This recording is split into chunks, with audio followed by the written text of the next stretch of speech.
اسلام تم مرضات الہی کے سانچے میں ڈھلے ہوئے ایسے پاک و طاہر کردار ہو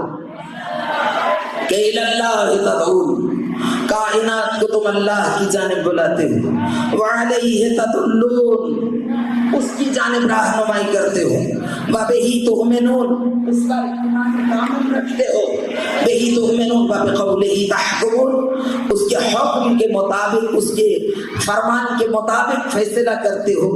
وإلی سبیلہ ترشدون، لوگوں کو اس کی سبیل رشد و ہدایت کی جانب بلاتے ہو، وإلی سبیلہ ترشدون وبقولہ تحکمون، جیسے جیسے وہ تمہیں حکم دیتا ہے ویسے ویسے بجا لاتے ہو۔ تو اے اہل بیت گرامی اسلام ادلہ علی صراطہ، تم وہ ہو جو اس کی راہ کی جانب رہنمائی کرنے والے ہو۔ عصمکم اللہ من الظلم، خدا نے تمہیں فراز عصمت پر سرفراز